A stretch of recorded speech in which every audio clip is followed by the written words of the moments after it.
Salut à tous, petite vidéo sur le matos qu'on va emporter lors de notre prochain bivouac. Ce sera un bivouac à mon avis de 2 jours et une nuit. Ça nous donnera l'occasion de tester pas mal de choses. Quoique on est déjà plus ou moins sûr de leur efficacité, mais bon. Donc dans la volée on a deux grands sacs, 75 litres, 75 litres. Ensuite donc des vêtements, mais c'est un tri qu'on doit faire par rapport à des vêtements par rapport à la saison, est-ce qu'il va pleuvoir ou pas. Alors au point de vue hygiène, donc ici on a tout ce qu'il nous faut, serviettes, essuie, ce genre de choses. Au niveau de trousse de secours, tout est complet, là aussi, avec des micro-pures, ça peut toujours aider. Parce que bon, on a testé les micro-pures à notre précédent bivouac et ça fonctionne très très bien. Alors, au niveau des coupants, je vous ai déjà expliqué ce qu'on utilise. Donc on a entre autres donc la hache, les différents couteaux. Voilà, donc je vous ai déjà montré tout ça. C'est ce qu'on prendra avec. Au niveau de l'éclairage, on a des petites lampes mécaniques, on peut les recharger à la main, dont une qui est celle-ci. Donc il y a un peu de tout dedans, donc lampe, radio, ça peut recharger aussi, et ça peut se recharger à la main. Donc avec il y a une dynamo incorporée, ça peut se recharger à la main. Et sinon en longue portée, il y a celle-ci qui est très efficace, qui fait très bien les choses. Alors au niveau outils et cordage, c'est clair que bon là, voilà, c'est assez complet.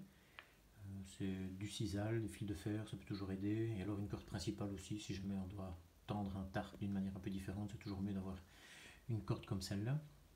Alors j'ai un petit sac à outils, bon il y a 2-3 petites choses dedans, ça peut toujours être utile. Oui, au niveau des tarps, effectivement j'en ai beaucoup, j'en ai 3, mais vous verrez dans notre prochaine sortie ce que je compte faire avec. Ça sera sympa. Alors, du côté cuisine, donc ici on a un petit sac où on va mettre nos aliments, voilà, tout ce qui est café, sucre, miel, des conserves, ce genre de choses, les popotes pour cuisiner, donc les récipients. Basique, simple, efficace.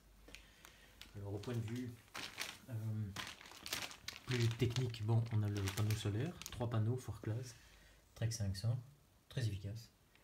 J'ai 2 batteries supplémentaires et 2 GSM. Basiques, mais 2 vieux GSM, 2 vieux portables qui sont toujours en parfait fonctionnement. Alors, de quoi faire du feu, voilà, on n'en manque pas. Bon, si jamais on a un petit souci pour allumer un feu ou quoi, je pourrais toujours faire cuire quelque chose. Ça consomme rien du tout. Ça fait déjà plusieurs sorties que j'utilise cette bonbonne, elle est toujours, je sais pas, quasiment remplie. En dehors du poêle à bois que j'ai fabriqué et qui viendra avec nous, il y a également une petite conserve que je peux traficoter pour allumer un feu avec de l'allume-feu comme justement de l'ouate, avec des petits copeaux, c'est toujours être pratique aussi.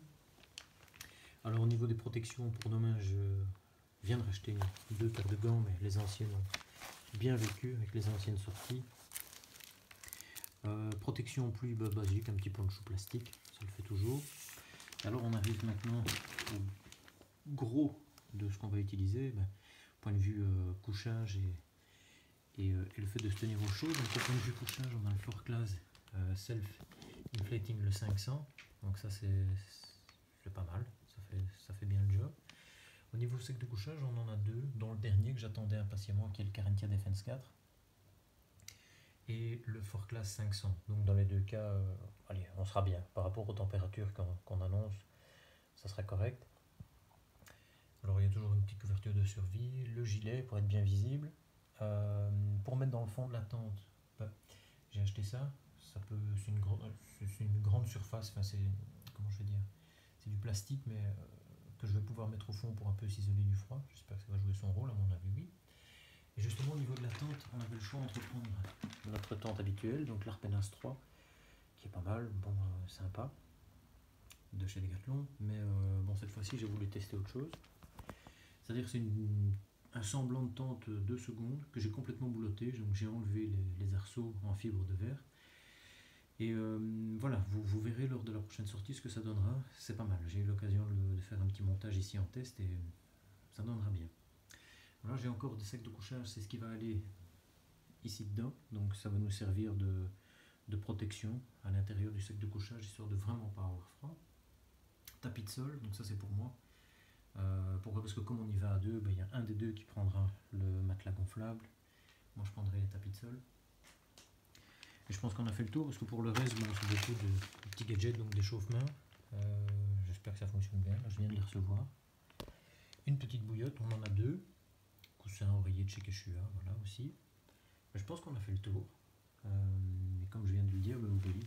Donc je suis en train de filmer ça sur un de nos 3 tartes. Donc comme ça, il y en a 3. Vous verrez pourquoi il y en a autant. Ça sera utile à mon avis. Voilà. Rendez-vous normalement dans 2 semaines. Le temps d'empaqueter tout, de trouver un bel endroit. À très bientôt.